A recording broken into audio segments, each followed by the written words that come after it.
Equity Bank has denied any links with Harun Aydin, the Turkish investor associated with Deputy President William Ruto. Now, the Equity Bank says the Turkish businessman was not their customer and that the bank did not grant a 15 billion shilling loan for setting up of a pharmaceutical business in Uganda. Now, the bank denied receiving a phone call from Deputy President William Ruto asking that a loan of 15 billion shillings be granted to some Ugandan investors. Equity Bank says a Ugandan pharmaceutical company named Day Group says its client has never been granted a 15 billion shilling loan. Let's begin our broadcast with our very own Sam Ogina. Appearing before the National Assembly's Finance Committee probing the link between Deputy President William Ruto, the Turkish national Harun Aydin, and an alleged phone call asking a 15 billion shillings loan, Equity Bank denied links with or knowledge of the Turkish businessman. In this conversation, the Deputy President of the Republic of Kenya said that he had made a phone call to Equity Bank, and through this phone call, an investor had received a loan of 15 billion Kenya shillings for purposes of investment. Mr. Harun Aydin does not exist in our records, either directly or indirectly, as an account holder, a customer, or a borrower. He does not operate, and he does not have a banking relationship with us.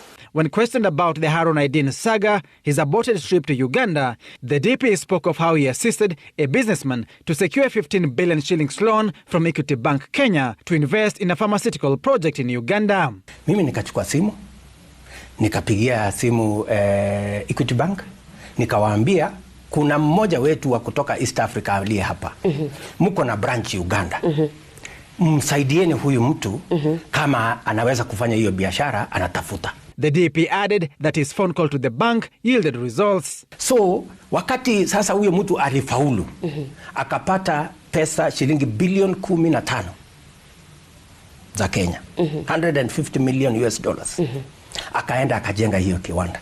The bank said it has a Ugandan client, the Day Group Limited, operating two accounts, one under Day Pharmaceuticals and the second account operated under Day Milling Company.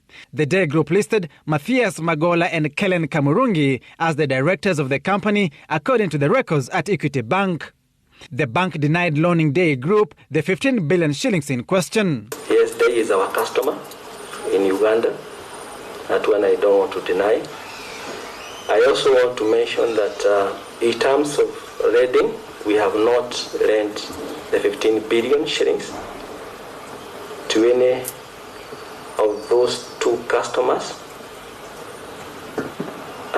in Uganda.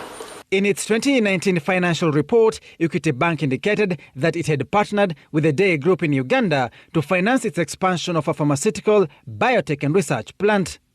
Fast forward to 2020, Uganda's Financial Intelligence Authority, FIA, froze the accounts of Day Group over suspicious transactions.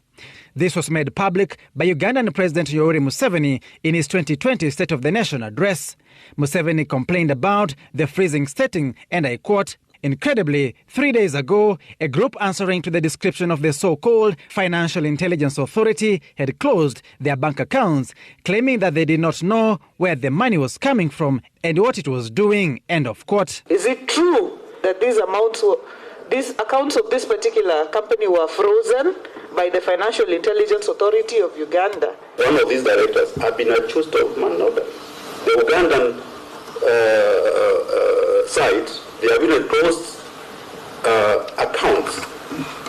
They closed accounts for the industry.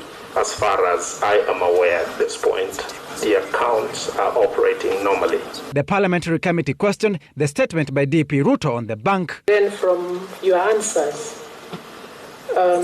can you say that, would you say that our deputy president and also the president of Uganda lied to their people, lied to all of us, to the Ugandans, to the Kenyans, that there was a transaction which was done by the Equity Bank? Why would the deputy president of the Republic of Kenya and the president of Uganda, put out blatant lies on a matter as significant as this. We find it very difficult to speak to the reasons as to why the statements were made, and really only can confine ourselves to the banking relationship and the business and the documents that we have in the bank. A search for answers in the Aydin saga only ending up complicating the matter further. Sam Ogina, Citizen TV, Nairobi.